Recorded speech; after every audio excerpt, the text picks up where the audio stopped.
it's Rob. Here I am in my shop, and I've been off my bike for a couple of months. I'm 2 months into my 3-month recovery from shoulder surgery. I had complete reconstruction done after I went down in a group ride, which means I got another month of not being able to ride my bike.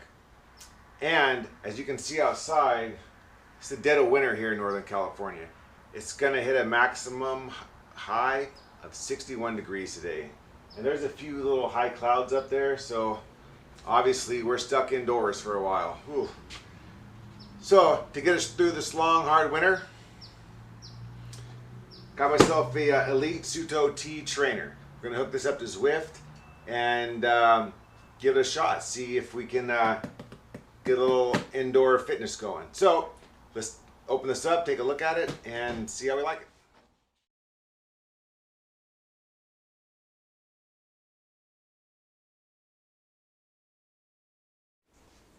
I'm all ready to install the cassette. I have an 11-speed Shimano. It was a 105 that I got off an old wheel set that I had. So we're going to just install this onto the hub. Couple really easy tricks to do.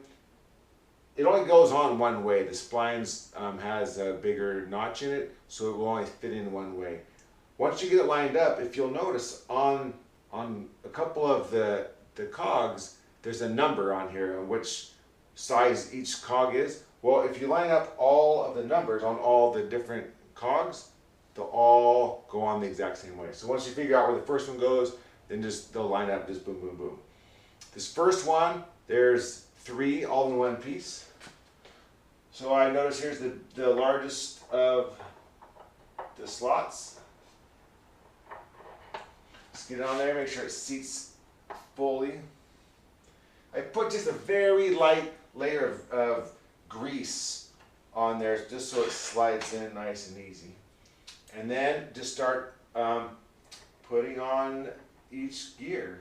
And like I said, if we line up those numbers, it just will slip right in.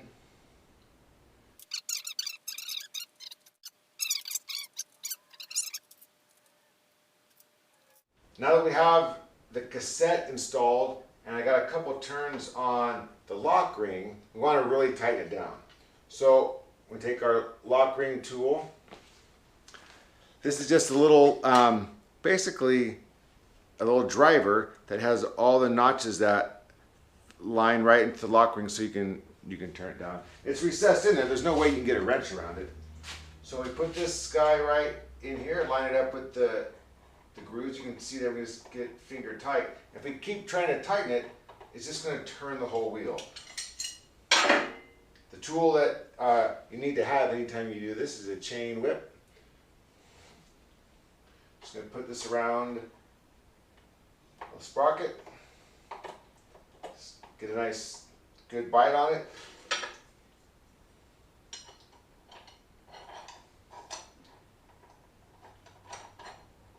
You can use, I have this wrench I found that is the right size, or you can just use a crescent wrench or pipe wrench or anything that can, and just make sure that is nice and snug. And there we go. Cassette is installed. Now let's see how this thing works. So, my first impressions of the Suito Elite Trainer. It's very stable. It's very heavy, so I think that's going to be nice while you're riding on it. You can probably stand up, crank off some serious watts without worrying about it falling over or bouncing around too much. So that I really do like. The nice wide legs help with that for sure. One thing I don't like, I can already tell, is this little front wheel block. This is just way too small. It's too short, and there's not a lot of stability. It's just very loose and floppy. So I have the other one from my old tax trainer, which is probably at least twice as long. So I think that will definitely be an improvement. think if you had it on carpet or a mat of some sort, it would probably be fine. One of those rubber gym floor mats probably wouldn't be such a big deal. On smooth concrete, this little guy is not going to work at all. So, so far I'm pretty happy with the setup. It went together pretty easy. Next step, I'm going to hook it up to my computer and my laptop, try to get all the Bluetooth dialed in and let you know. Part 2 coming up next. Let's take a look at the Suito T Trainer, a little closer look at it. First of all, it's nice and solid. It does not wobble at all when I shake it. You can see that the nice wide base when the legs are folded out. It has a little adapter under here, a little the legs adjust to make it nice and stable. Pins that hold it in place. I have the quick release spindle. Had a couple adapters to put in there. The cassette went in nice and tight. That all is really good. I am currently uploading the firmware.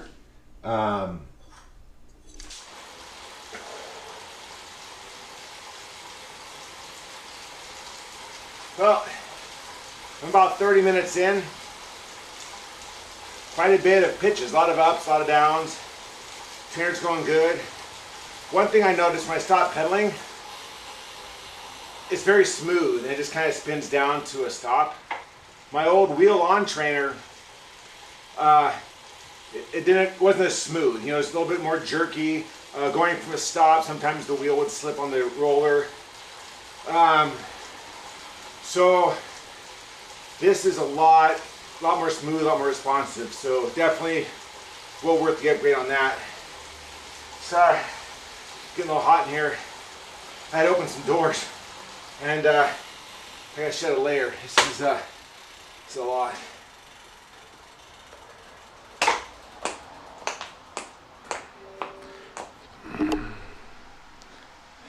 It's too hot in here. All right. Base layer gone. Now I ready to get back on. All right, let's roll. Okay, and we're back at it.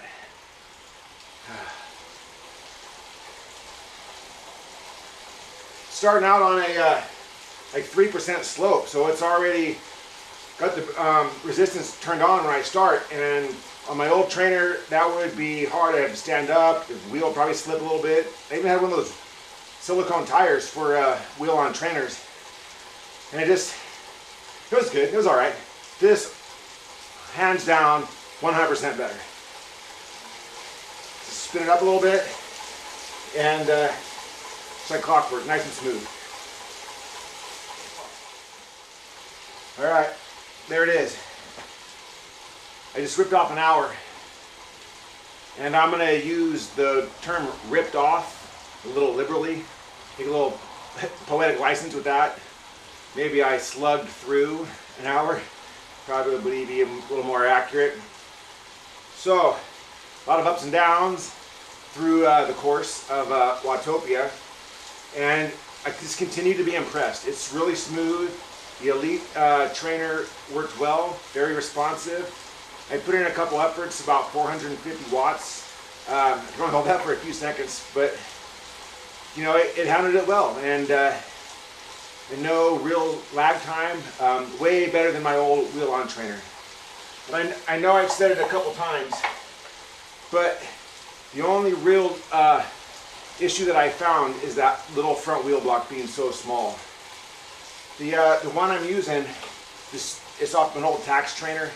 Hasn't slipped at all. I mean, it does not move. So I don't think it's just the slick concrete floor with the smaller one. I think it's too short. And there's some workarounds. I don't really want to have to go to that much effort though, to bolt down a piece of wood to it or to go buy a mat. I like having the concrete floor because you can wash it out. So that's definitely something that I think that could be improved. But otherwise, it went on an hour without a hitch. No connectivity issues. Really stable. And all in all, I'll give it a thumbs up, and I would recommend the Suito T Trainer by Elite for sure. Well, going to call this a day. In the meantime, if you like it, follow us, hit subscribe. There'll be more to come. And like always, lean to the corners and live in the drops. Oh.